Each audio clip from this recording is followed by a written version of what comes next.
Welcome to Ring the Damn Bell, man. Do I have a treat for everybody? I have on Tracy Meltzer, who is better known to all of us wrestling fans as Roxy Astor. How are you, Roxy? And am I pronounced, is it Astor or a star? Oh boy, let me correct that whole sentence. Who the heck is Tracy Meltzer? Oh, Oh my gosh, who is that? Oh. um, let's see. There's a Tracy Phelps in my past floating around. Tracy Meltzer.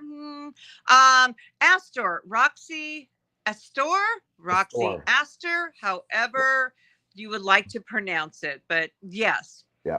So the reason why I said Tracy Meltzer is everything about you is all Tracy Meltzer. I know there is another person that exists here, which is crazy. And you know what? Being Roxy Astor is so much more fun. Yep, yep. And I apologize. It is Phelps, right? Oh, that Yep. was great. That actually woke me up. So thank you. This is why I'm still an amateur at doing this. No, you know what? No, that was perfectly planned, and I loved it. So, first, thank you for joining us because you are so incredibly busy right now. I mean, and have been so for a lot of years. It seems like the whole Afterglow thing took off on another life of its own for you. uh, Gee, it took on another life 10 years ago Right. with honestly with just an idea of hey, we're glow girls, what are we doing? And it was kind of after the documentary where I'm like, it's really cool to get the girls together. There was a lot of girls I did not see during the documentary that I'm like, I would love to see if we could get the fans together with the Glow Girls, which that's where the first Afterglow event was, and it's called the Afterglow. Afterglow. God, I'm brain fart. um, it's the Afterglow '80s fan party. So not even the '80s, but the fan party. So it was a party with the fans. See, I'm right up there with Tracy Meltzer right now. So I'm right there. I got you. So, but So long ago. what really started the Afterglow thing Mhm. was a documentary that was put out by you about Glow, and then that's when the Afterglow kind of took off. Am I right? Yeah, because I don't own the rights to Glow. And everything that I wanted to do in the future was after Glow. So let's do something new, after Glow. And it just kind of fit and it just kind of took off and grew from there. Yeah. So what I find fascinating about Glow was unlike WWE, where your women and men that are wrestling there, they always wanted to be wrestlers. Whereas Glow, you had a lot of women who kind of wanted to be actresses, and this was just kind of another gig that they picked up. And of course, it grew into the phenomenon that it became. And this includes you. You really wasn't a big wrestling fan from what I've heard you say during your interviews. Matter of fact, you went to school and studied fashion illustration at the Seattle Art Institute, which, by the way, I lived in Seattle for a few years. Seattle is my favorite state ever, and it's because of the people there. I love people from Seattle, Yeah. Washington. Yeah. You know what? Yeah. So I actually went to beauty school, and that was my dream, was to be a beautician. And I graduated, I think, when I was just turning 18. I thought, this is it. This is gonna be what I'm doing. And then it just the scary thing of if you're a beautician, you have to stay in one place. And being 18, I'm like, no, that's not gonna work for me. So I'm 18. I want to explore. And I never wanted to be an actor. Oh, Roxy, not sure what happened.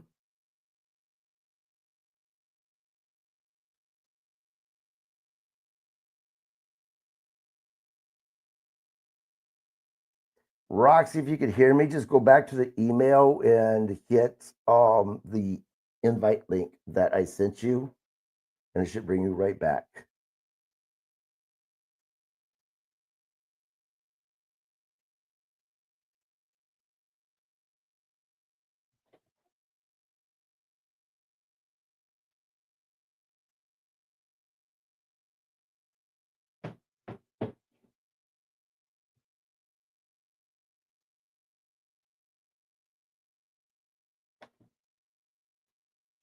Well, ladies and gentlemen, this is what happens when you do live stuff.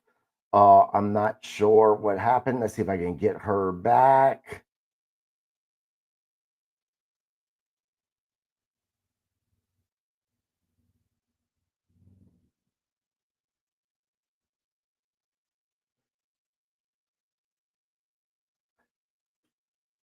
All right.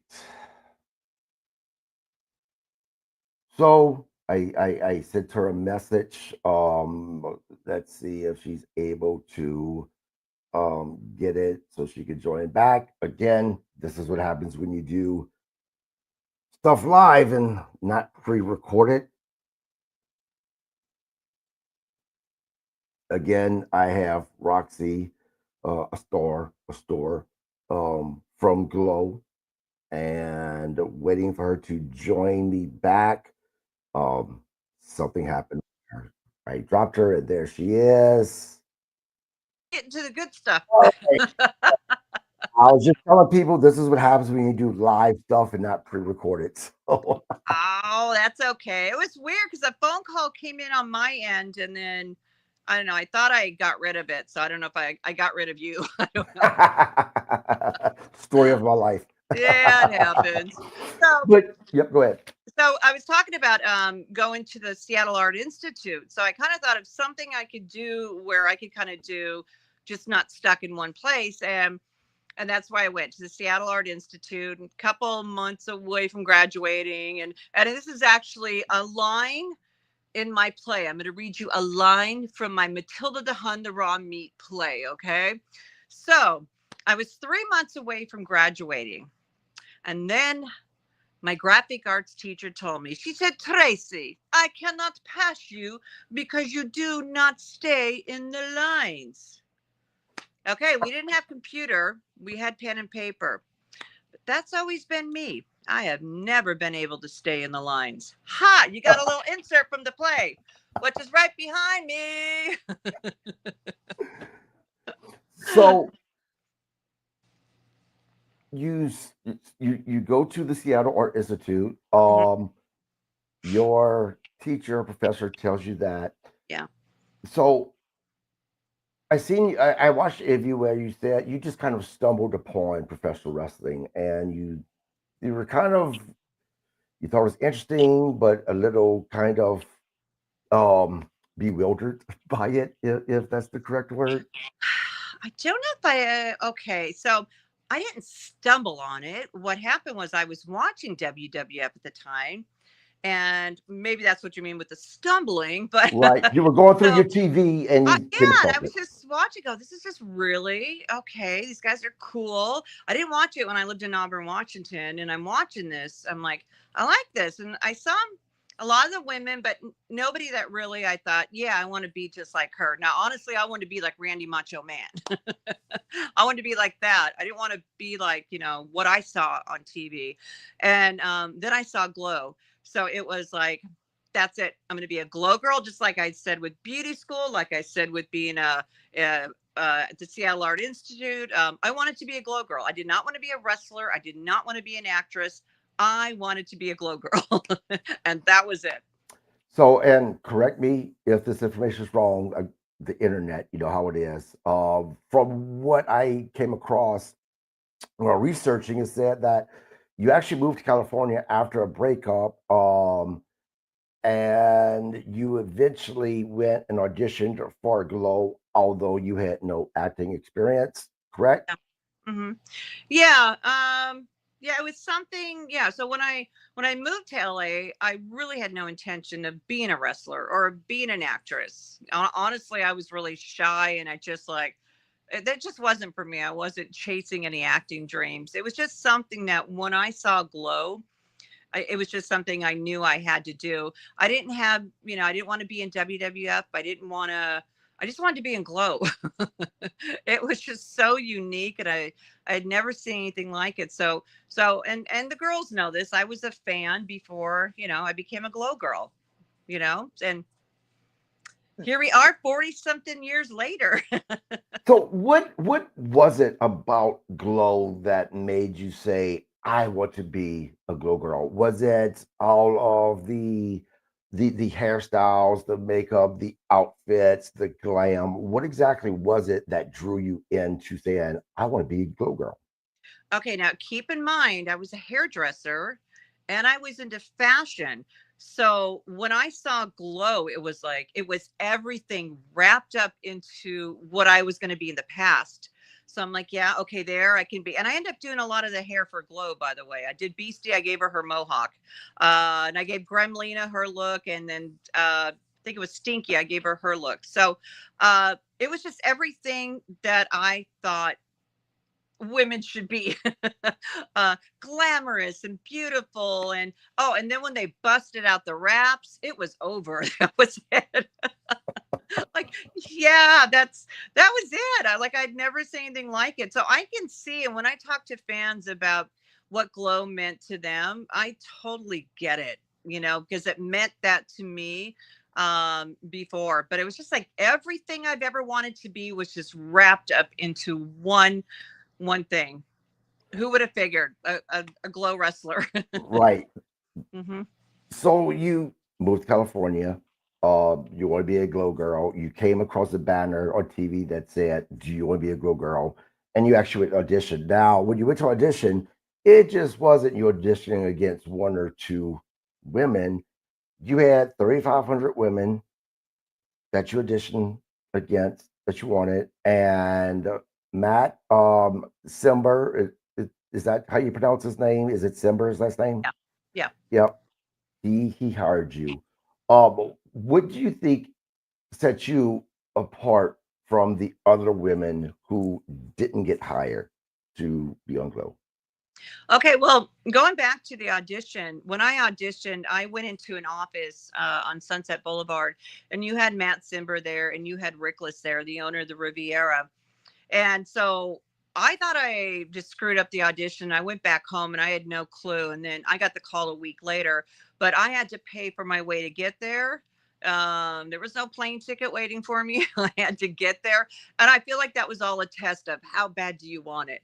So I got over there and again, this is in my play. It's when I actually drove up there. There were about 150 girls there. That was intimidating. I found out later that there were 3,500 girls that tried out. Mhm. Now, if I would have known that, I don't think I would have tried out. I think I would have been a little intimidated. But I didn't find out till later, which is very good for me. So, Oh, she must have got another phone call. Um, let's see if she's able to come back. She's a popular woman. Everybody wants her to be on their show. She did very well for herself on Glow. So yeah, hopefully she'll come back here pretty quickly.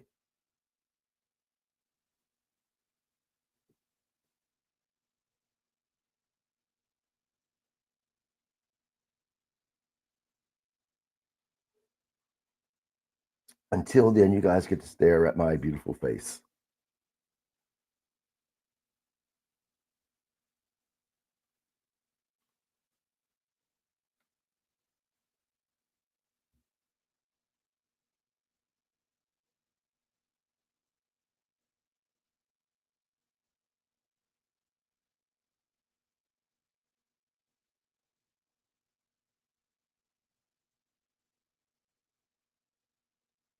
Now, I'm sure you all know that they actually made a TV. Oh, there she is right yep. there. I just, you know what? I leave and then I come back. Honestly, it's when I get a phone call, I didn't Right, do anything. right. And that's what it's doing. So anybody who's calling me, go away. I was just saying how busy and popular you were. Yeah, You were one of the it girls on yeah. Glow. But so go ahead. Yeah, uh so I saw a lot of girls, and really I didn't go in there athletic. I didn't go in there acting, I didn't go in there not knowing anything. I'm really good. I'm like an observer. I just kind of sat back and watched and stay out of the drama, and I'm really good. Like I became that one's friend and then that one's friend, and then honestly I worked very very hard. So how did I stand out against all the other girls? I really have no clue. Because I was very insecure when I went in there with this hair that I think it broke off if you looked at it. I just felt very awkward about myself. When I'm telling you there was beautiful girls there, there were gorgeous girls there. But the thing that I had is I had the drive. I am not leaving this place until I'm a glow girl. So that's what I had. And I think Matt saw that in me too. Yeah. So of course there was a series called Glow on Netflix. And now the series kind of showed or portrayed that when this first came together, it was very chaotic at first. They had to teach you guys all how to wrestle. What first off, was it as chaotic as it portrayed? And the second question is, how difficult was it for you to actually learn how to wrestle? Because essentially, I mean, that's what you all became, was professional wrestlers. Um, are you saying chaotic if you're comparing it to the Glow Netflix? It was definitely a lot harder than what you saw on TV. And I'm telling you, get hurt, you're home. You complain or whatever, you're gone. So you really had to keep out of trouble.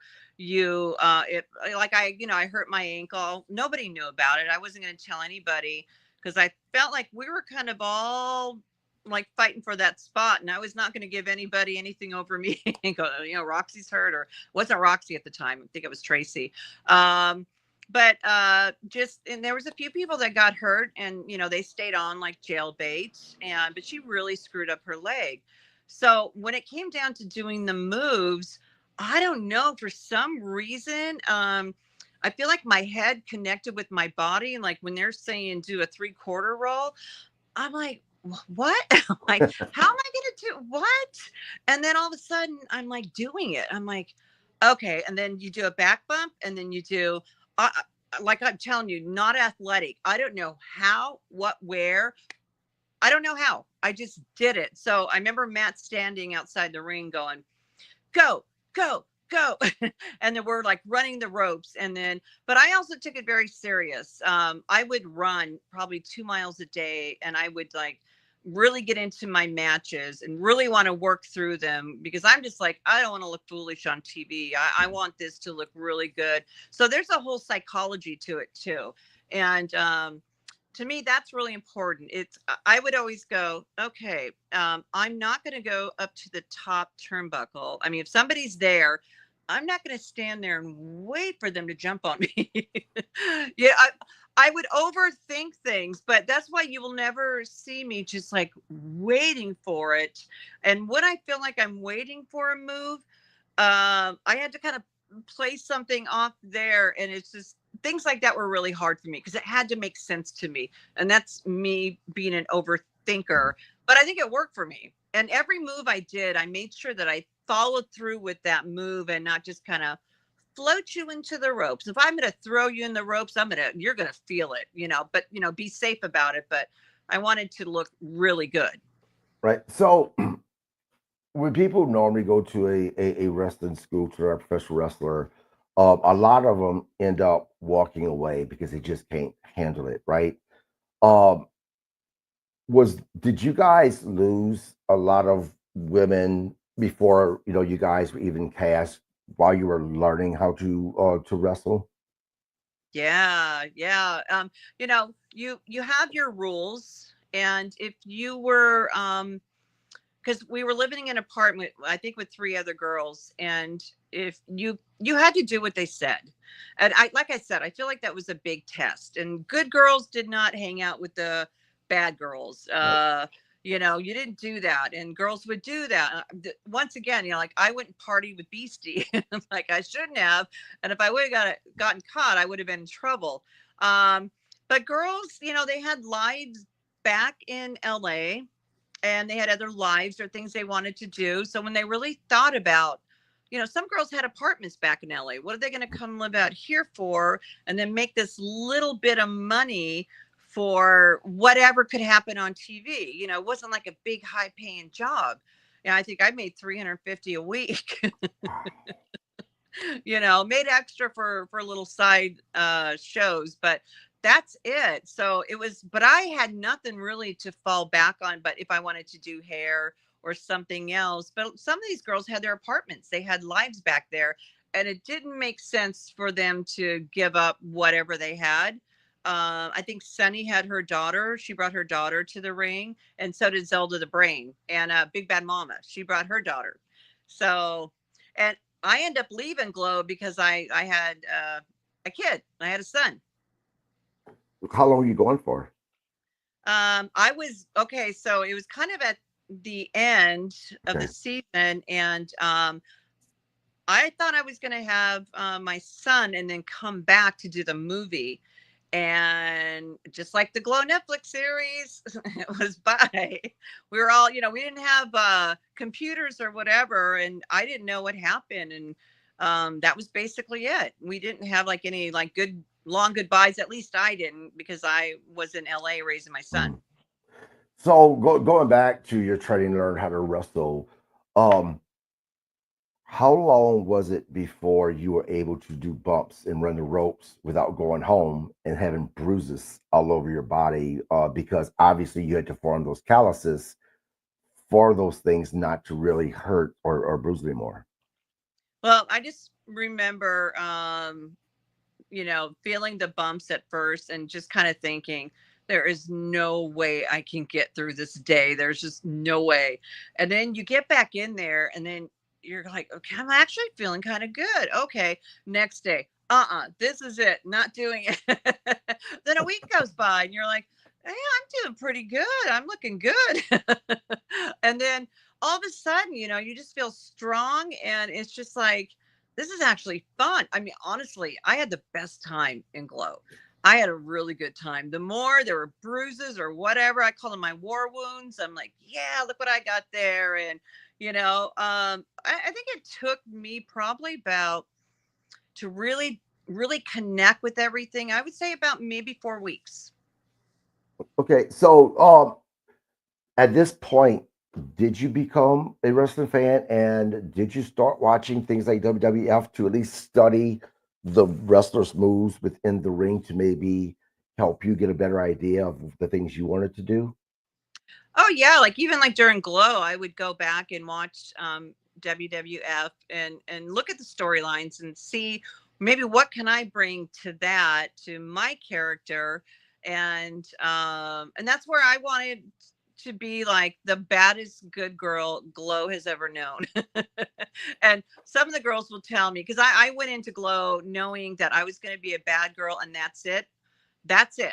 I'm going to be a bad girl. And so then when I was Roxy Astor, a good girl, I was just like, oh, God.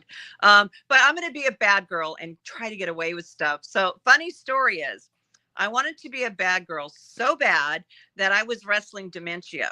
And I said, and I wrote this match. I said, Dementia, can we have Big Bad Mama put like a spell on us, and then we could switch characters and I could finally be a bad girl? And that was probably one of my favorite matches.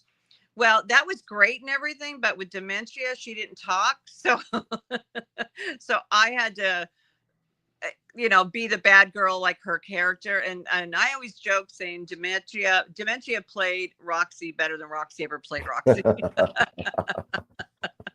She was great. So, how much control did you have over your own character when you guys actually started taping and having shows? I think how Matt would see us, and I don't know how he saw Roxy Astor, a rich girl. He had also kind of said that I had like this elegant type of look, and like he saw me as like a Rita Hayworth type of character. But you know, like my hair was straw, so I didn't get that. And then it was horrible. And then he wanted me to dye my hair red to kind of get that whole Rita Hayworth vibe. So I remember I had permed my hair, bleached my hair. I'm like, there's no way that red is going to last in my hair. So I would put like Jerome Russell red foam in my hair. And I always call it the cotton candy look. And then I would do like the Aquanet. I'm telling you, back then Aquanet was brutal. You sprayed it on your head hits the mat, your hair cracks in half. So character wise, I begged Matt for That's what extension. happened to me, by the way. It all fell off. It cracked on the mat. See, it's Aquanet, isn't it? Like the old Aquanet. Okay, It's you true. need a sponsor. Let me tell you real quick. Honest to God, I used to use a crap ton. I mean, a shit ton of Aquadex. I used to have really long hair. I was a huge Motley Crue fan. So, however Tommy Lee was wearing his hair, that's how I was wearing my hair. And I swear to you, this is why I don't have hair today. Was because of all of the hairspray. Well, I thank God I still have some hair. I don't know how, but it was crazy. So, like now with the character though, and like I said with Matt, he saw a very rich girl, Rita Hayworth, glamorous type.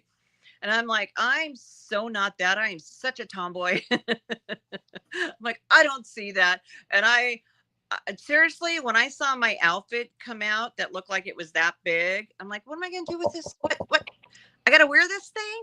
And like the crotch was like hung down there. And this is the 80s. I'm like, I cried when I saw my outfit. I cried. I put it on, and then that's when I was like, "Oh well, yeah, I'm running. I'm running. I'm jogging every day. That is it." And then I wore like two pairs of tights to kind of get everything looking good in there. So I mean, he gave us a character name. We got to run with the character, which to me that was like playing house. It was so much fun, like dress up and all that and go do that. I mean, that's what I'm saying. There will never be like another glow or experience like that. So my experience was so good, and yeah, and I got to write $30,000 checks, Wow. and Right. here it is. Toss money and and I remember I was like, how do I write a check? I'm like, what do I do? now, So I winged it. so when you guys initially went and had your first episode, how nerve wracking was it waiting for the ratings to come in to see that, if you guys would go from a pilot to an actual show, which eventually when all you guys eventually started beating WWF in ratings. But I have to imagine at first it must have been really just um nerve wracking waiting to see if you guys would move forward. Well, I'm going to say this, waiting for the ratings. I think the pressure was more on season 1 and 2. And I did season 3 and 4. Right. Now the pressure for me was replacing Tina Ferrari. Yeah. How nervous was I there? Yeah, yeah. I'm like, there's no way I'm going to have her muscles or replace her the way. And the fans loved her, so I'm like, and back then I thought, oh, they don't like me. I didn't think that I really had a fan base. I really didn't. I was just like, because they love Sally, they love Hollywood, they love Fiji, Matilda. I had a few people go Roxy, but I didn't really know because there was an internet back then. Mhm. So I think season 1 and 2 established that. Season three Right. and four carried it through. Yeah, and you're correct. I apologize for that question. Actually, you right. You're on season 3 or 4, or 3 and 4. How many episodes would you guys tape within a day, or what? I can't remember if it was pre-taped or if it was live. Uh, well, we taped it on a Saturday, and then Then they edited it, so I mean it was live, but then it was pre-taped. So yeah, but there was a live show there. It's funny, you look back at the laugh tracks and none of it matches with the people in the audience. Very funny. I remember in one match, I was wrestling Cheyenne Cher, and if it was live, we would have been screwed because it was run for the Rubies. And she did like this 3/4 kick, knocked me out completely, out cold. I'm down, and the whole storyline is based around this. And I remember just like being out, and then I'm waking up. I'm like, oh, I'm in a match. Oh, geez. I'm like, I better finish.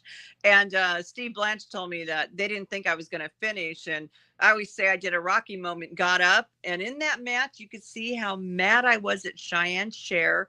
My face was, you got to watch that match. You'll see where I get kicked and where they edit it. They go, the audience, come back to me. My eyes are bugged out. And then after that, Godiva and I just kept coming after her. And she's like, what are you doing? And I'm just grabbing her. Just something like set off in me. But boy, did it look good. When reality goes into the storylines at times, it does. Yeah, That's the it best. looked good. Yeah. Yep. So eventually, you, like you said, you became Roxy, and then they put you in a tag team. Your Tiffany, your partner was Tiffany Mellon, and you guys were sort of the Park Avenue Knockouts. How did you feel about wrestling as a tag team versus a singles wrestler? Did you prefer one over the other? And was there in the very beginning, was it hard to adjust become having a tag team partner? You know what? I loved my single matches, but doing like with Tiffany and I, we got along so good. And she's so creative and so smart, and she's not the dumb blonde that she portrays there. She's just really, really smart, and we just got along really good. And there was just no like, we worked together, and she was just a hard worker too with me. So everything, like she was in the gym all the time, I was running. We were actually like the perfect tag team match. And even her matches, she's very creative, and I always laugh that, hey, I'm like this rich girl from Park Avenue, New York. Why do I only have one outfit? Why only one? And then Tiffany would go like to the thrift store, and all of a sudden she's got a bow on her outfit, but she did that all herself. And then she's got that jacket. And I'm like, okay, yeah, I'm going to start doing that. But yeah, I didn't bother to do it, but she did. She got really creative, and she really got into the character. But it was fun being a singles match. Very, very fun because I had control over that. And then when you're a tag team, when you do those matches, you obviously have to do something that's going to benefit both of you. But we got along great. So you mentioned earlier about replacing Tina Ferrari. And essentially that's what you guys did. You replaced Tina and Ashley Carter. Um, were you guys treated a certain way because of being with the replacements, especially for Tina, because she was pretty popular within Glow? I didn't feel it really from Matt or the writer. I didn't feel that, and honestly, I thought I was going to have to kind of bulk up like Tina, and I was never pressured to do that, which is very good. I think if I was, it probably would have been maybe a little much for me, but it was kind of, he let me kind of go in and find Roxy, and that's what I did, and that's why I actually had fun with the character because I am so opposite of her, like her, so yeah, I also think maybe the fans were, to this day, they're kind of like, yeah, you replaced Tina Ferrari, but hey, Tina went on to WWF and played Ivory, so I didn't go there. So I think maybe the fans maybe had a little hard time adjusting to that, but they also got to see her on WWF, which was a good thing. Right. So, there you go. So you guys are wrestling the tag team. Um, Everything's going great for you guys. Did you see the writing on the wall that Glow was coming to end in? I didn't because I had left before. Yeah. All this, like, seriously, I was waiting just to, have my baby. I worked in a clothing store, 8 months pregnant, you know. And then I'm like, God, I can hardly wait to get back and wrestle and do that. And it'll be fun. I'll have a kid. And, I had it all planned out. We had this really good movie we were going to do. And it didn't get the phone call, And so we didn't really get to say goodbye to anyone. So the fact now that we're on Facebook, whether we get along or not, it's pretty amazing that a lot of us are still here. So we didn't have to say goodbye because thank God Facebook is there where we can, meet and talk to people and stuff too. But I've heard from other people back then that it was like the same thing. They went off maybe on a just, I'm not going to say a holiday because I know that's what Netflix did. And just a break, and then there was nothing to come back to. And I know a lot of the girls, like Daisy and BC, they put a lot into it at the end. And for all of us, it was kind of heartbreaking. So I will go into the Netflix series Glow because I know they didn't use none of the Glow girls. For what I've been told, is because they did not want to actually have to pay the money that it would cost them to have you all. Um, I'm not sure if you watched it or not, but if you did watch it, how accurate was the series to actually what was happening in Glow? Because in the series you have people doing cocaine. I mean, it looked like a hot mess. Was this really happening, or was this just Hollywood being Hollywood and adding stuff to make it more interesting, I guess, as far as they are concerned? Well, I mean, the thing that it was true is like the tryout, where you had the tryout and you come in and you do your thing. That was accurate. They finally put the girls into an apartment, or actually was a motel, so that was somewhat accurate. And there was a girl that looked a little bit like Fiji. A lot of the girls looked like the characters in Glow. And the thing though too, I have to say, I wish they would have maybe brought Matilda in, brought some of the girls in that really have been there for a while. I didn't care either way, but I think it would have been, I think the fans would have liked if they would have saw that little Easter egg of a Glow Mhm. girl in there, I think they would have liked that. And so cocaine, do we have a robot with cocaine? No, as I said in my play, I had my dealer back in LA, so I didn't have a robot bringing me cocaine. If you want to get real, it was the 80s. I'm about to say I the didn't 80s have then. the luxury of a robot going, here, Roxy, here's some cocaine. I mean, look, the 80s was great. I'm 52 years old. I Okay. grew up in the 80s, so Yeah. trust me, I missed that time period. Yeah. I So, had to beat mine in the alley, okay?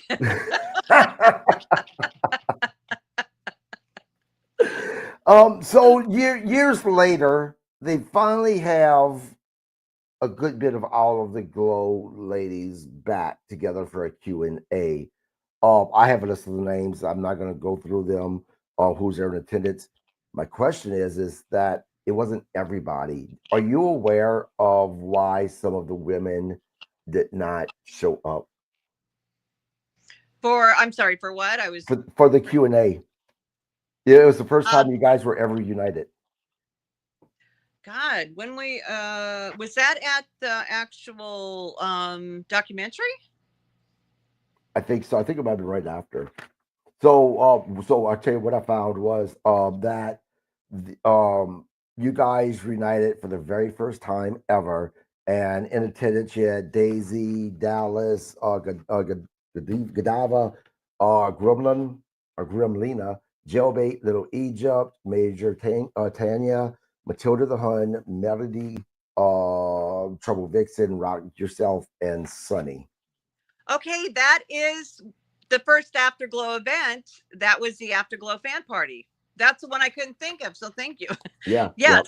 Yes, that's the one that I put on. I raised $5,000 on GoFundMe on Kickstarter and raised the money and got that together. And So go ahead.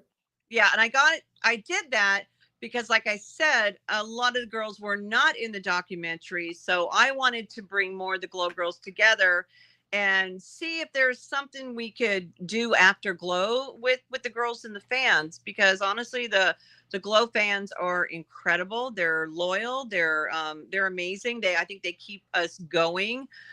Give Sylvester Bowler a shout out. I love him. He's a Glow historian. And Robert Wen, who is a huge fan of Glow, he's now my producing partner in my play. So I mean, just a lot of good stuff came out of that, a lot. And so I think Nope. Another phone call. Hopefully she'll be back.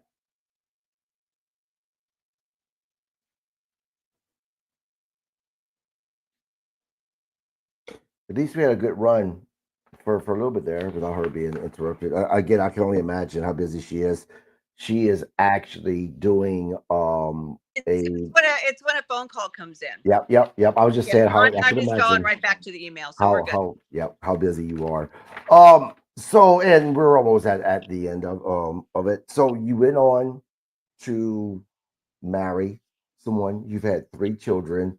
Now, this is a question for you. A lot of parents who were wrestling and they have children, they do not want their children going into professional wrestling whatsoever. You have a daughter who's actually went into professional wrestling. She's actually did a tryout for NXT, I believe, with WWE. Is this something that you tried to talk her out of doing, or did you just kind of accept it right away? Well, now Kayla, that's my daughter that really, I mean, she was wearing my outfit when she was 2 years old back at the house, and with the crotch kind of following her behind it. And she wanted to do it. She saw the video. She thought it was fun. Later on in life, she did have a tryout with WWE, and in fact, roomed with Rachel. I forgot who it is. Her dad is, I think, one of the Road Warriors. I don't know. Oh yeah. Yeah, she roomed with her, and I remember I would call Kayla and just how we were, and I go, Kayla, how you doing? How is it there? And she's like, I can't even move. I'm sitting in a bathtub full of ice. I go, yeah, that great. She goes, I don't know if I can do it tomorrow. I go, Kayla, you can do it tomorrow.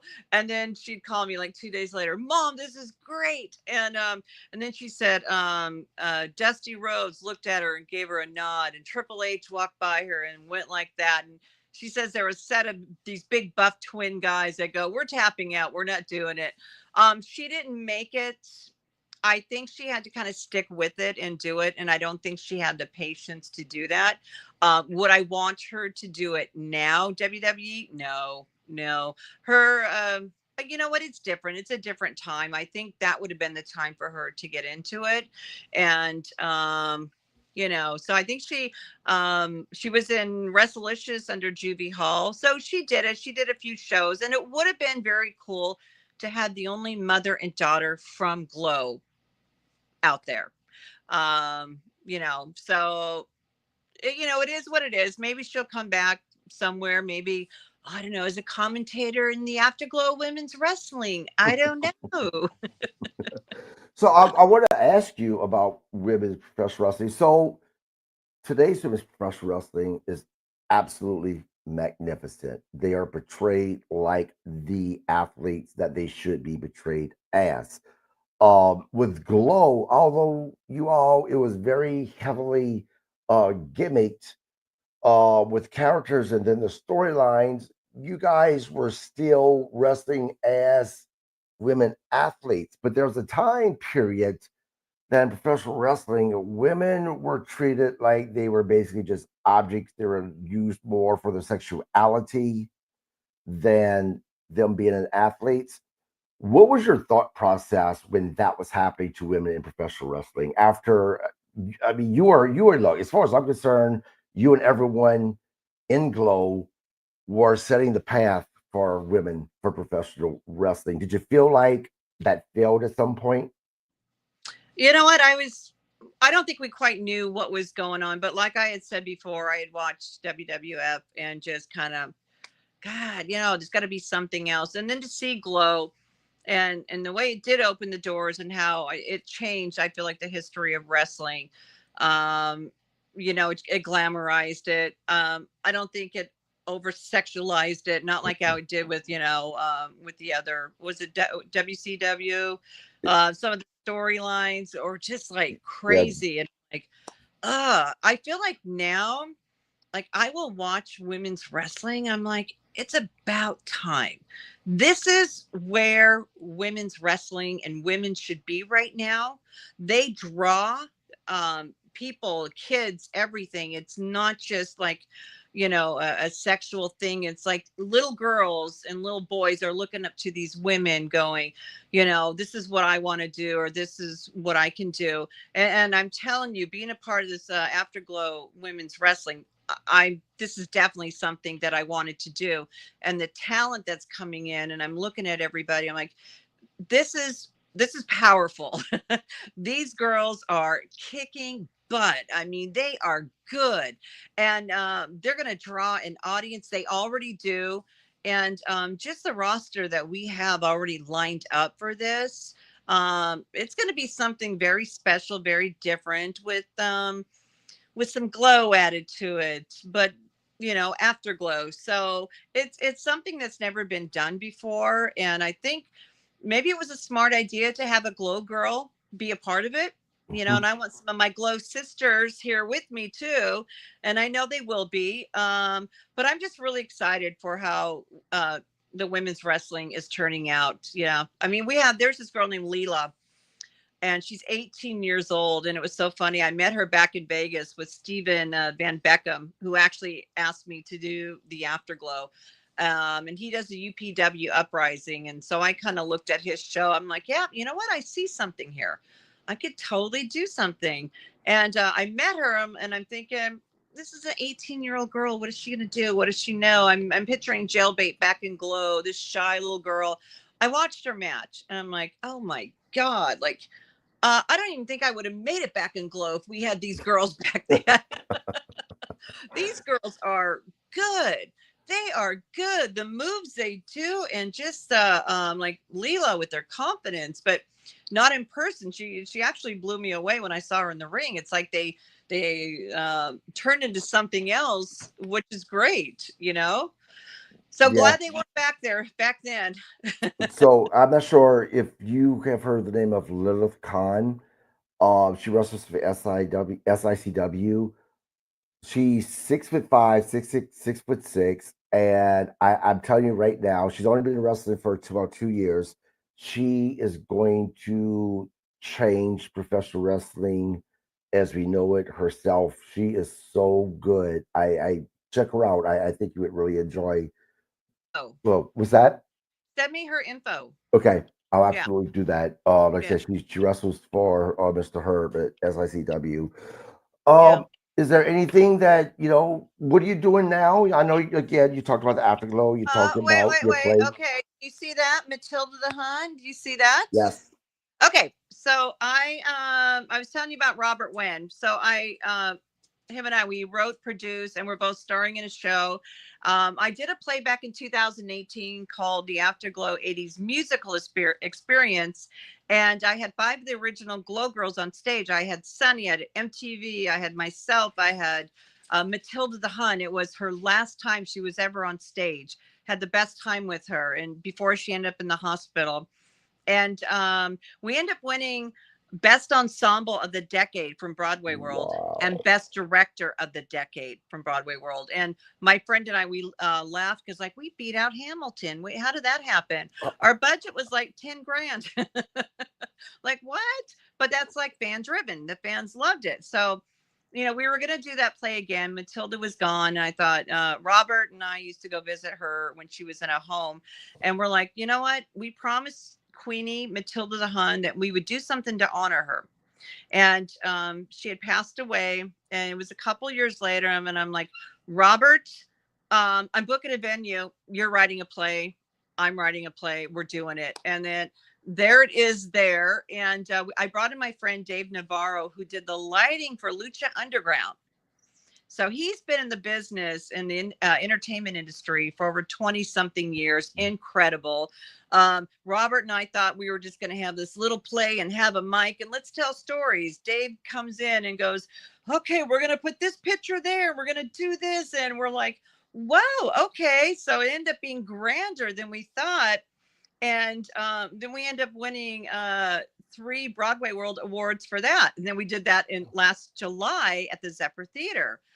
So, and on my manifest board, it says bring the play back and win Broadway World Awards. And I did that. So we did that. So now we're going to be opening night is June 7th at the Actors Company, the other space, June 7th. And I'm back on stage with Robert Wen and very excited. And we have 5 dates there that it's all over my Facebook and at the Hollywood Fringe Festival. So I think Queenie would be very excited. I call her Queenie Matilda. I have 3 different names for her. So we're paying homage to her. We don't know what we're doing, where it's going to go from this, but we're very excited. I do know that Dave Navarro is writing a script about her, or he's worked on a script for a movie for her. So yeah, because she had an incredible life. And so that's going on in June. And then August 24th, after the CAC, is going to be the very first Afterglow Women's Wrestling Show at the Fan Fest, Superior Fan Fest. And that's where you're going to see all the girls that are actually, you know, you see them on Facebook on the page. You're going to see them wrestle. You're going to see a few of the Glow girls there. And that's where it's all going to start. That is it. So very excited to be working with Steven Van Beckham and Peter. And I like to call him Peter Psycho, even though it's Peter Cisco. Yeah, so those are 2 really big projects right there. Look, I'm supposed to be slowing down as I get older, but I feel like I'm like speeding up. I'm speeding up. So your play, do you guys have plans for taking it on the road, actually? Well, we might bring it to the Fan Fest.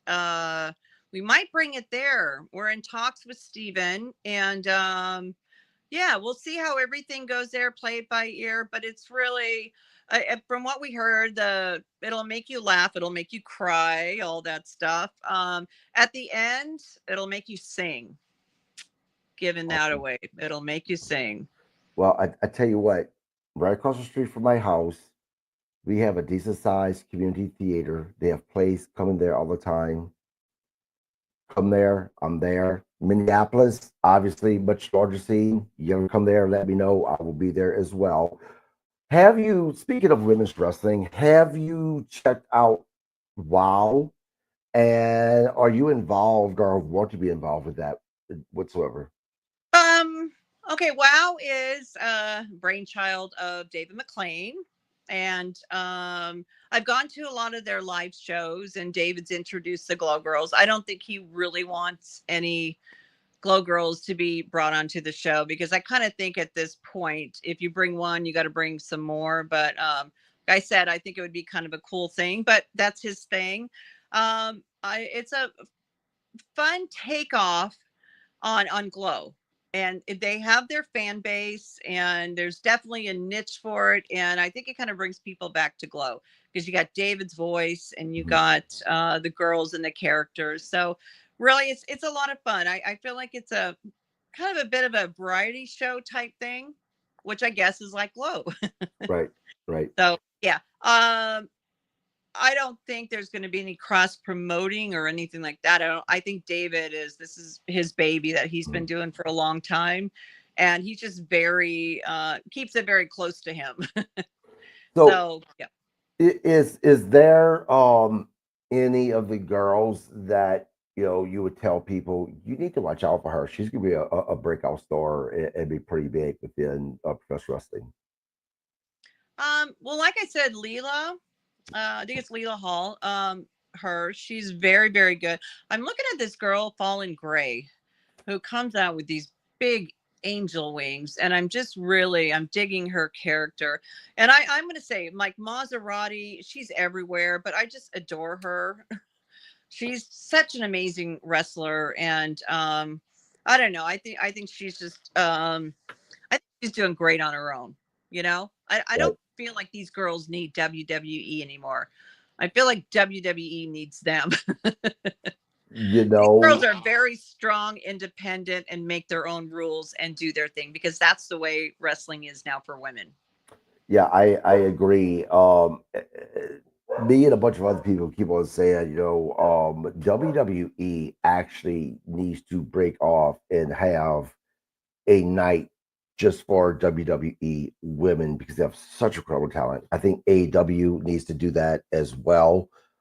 Because I mean, you're lucky if you get, one, maybe two matches with the women, right? So you have a whole lot of women that are not being featured. So I definitely agree with you that they need to do something more. Really, and that's it. But I really think like the girls on the indie scene and being able to float around and go to different countries and do what they do, I think is I think that sounds more fun, and they have control of their schedules. There's also another wrestler that I really love that I really pushed to have into the Afterglow women's wrestling was Danica, a very unique wrestler. She's going to be a force to reckon with.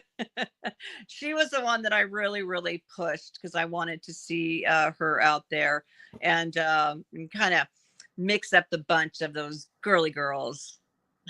Right. Oh, that's the bad side on me. I'm sorry. Okay, I gotta stop.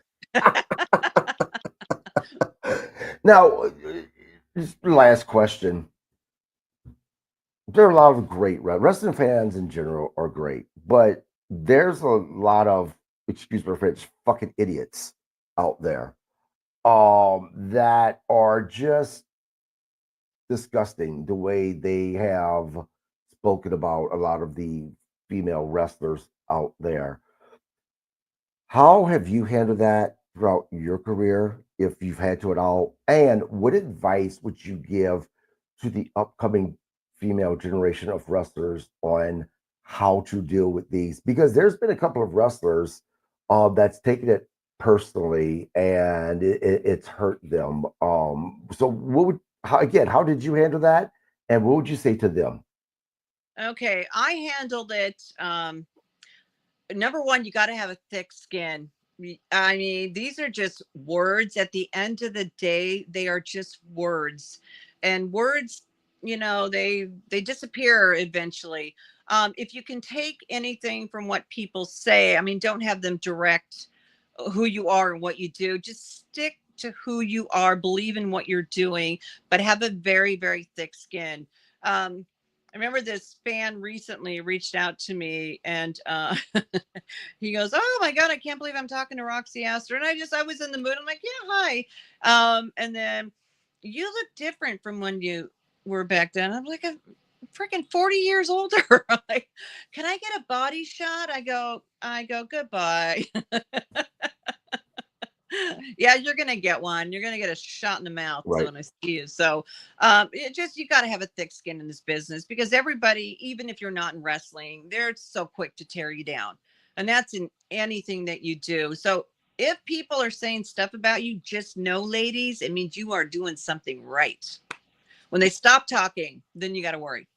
Yeah, you are so right about that. Thank you so much for coming on. Thank you for tolerating my oopsies that I've done. Um, Again, I'm new. I'm hoping I'm getting better, but having you on is and been able to meet you. I watched Glow whenever I was younger. I was probably about 13 or 14 back then. You guys came on Friday nights in my area, I think at 11 o'clock, and I stayed up to watch you all because I was a massive wrestling fan and you guys were absolutely great. Before we end, is there anything else that you want to plug or say, as far as what's happening with you? Oh, I have to say, like, I'm a huge advocate for saving animals, and that's like my true, true love. Just a few days ago, I go down anywhere. If somebody tells me, "Can you help me rehome a dog?" In fact, this necklace is a paw print dogs that I had placed so they wouldn't go into a shelter. I'm part of a group of women called the Red Alert Rescue Ladies, where we have raised funds to put towards pledges for dogs that are red listed, that are close to being euthanized. I actually will go in, and when I go in and network a dog, I will make sure that dog gets a home. And I do this 24/7. I am on my phone at night. I am in the morning. I'm sharing dogs that if they get one view or one look, that could be a life changing look where somebody's going to go and adopt a dog. So adopting dogs, rescuing is like so true to me. It's like, honestly, it's like kids, animals, and then everything else is just, but because we're the ones that have got to help them. We have to help them. They can't help themselves. And out here in California, it is such a mess Mm. with the shelters. And I'm like, how did California get to this? But it's here. So sometimes I have to shut it off because it gets a little overwhelming. But until I'm not going to completely shut it off, because if I can save, like I said, one animal or do something, it's worthwhile. I'm an animal lover, just huge, and people know that. You look at my page, you're going to see dogs and cats. Yeah, I agree. One of the best things that's happened this year was all those labs that were shut down that were killing I can't remember what type of breeds these dogs were because for Eagle and the animal, the little puppy I saved at the homeless encampment was a beagle. yep, yep, and that's one of the best things that's happened this year. Thank goodness. I know that I said we were about to wrap up. I do have one more thing that I do Yeah. want you to talk about. Are you still doing your fashion line? And if you are, talk about it because I know that you had a lot of prestigious stores that had your fashion line in there, according to what I found, and your fashion line was called Designed by Tracy. That was my first one. My second one was called Tickles and Giggles. I was in over 600 stores. Fred Siegel, Nordstrom's, got all the high end stores. There were so many, and it's funny because I remember overnighting an outfit to Jamie Lynn Spears for a photo shoot right after she had her baby. I think she was 16 at the time. And I think Mila Jovanovic, she bought stuff for my clothes. Oh, one of my outfits was on Friends. It was the baby shower for Phoebe, Mhm. and I have a picture on my Instagram of that. And then that same outfit was it was on the Oprah show because Oprah went into Holly Pete Robinson went into her closet. She said, "Pick out your favorite outfit," and there was a Tickles and Giggles outfit. So it was just I'm telling you, when I do something, I go all in. I just go all in. And so, I mean, that was something I loved to do, the baby clothing, but it got really hard because you had to put money up first. And then when you have these big companies like Nordstrom's and Neiman Marcus, and they want to pay when they want to pay, it's just like, I'm just a little guy. I'm struggling here. And yeah, so I got, the prestige to say, yes, this is where I was. But honestly, what a nightmare. Are you still? Is there something you're still doing? No, I'm into producing, and I want to put on events for animals. That'll always be a love. I had somebody offer me money to open that up again, but I said Tickles and Giggles is now a cannabis club in San Francisco. Well, I tell you what, feel free any event that you're having to put on my Facebook page, especially any events for the animals. We got three fur babies ourselves, our Aussies. We love animals as well. Uh, Thank you for coming on, Roxy. I really really appreciate it, guys. We'll be back tomorrow for the review of SmackDown. So don't miss that. Please subscribe because Roxy's not the only little girl that is making an appearance on my podcast. I've actually before I had the Royal Hawaiian. Sunny is going to be coming on as well.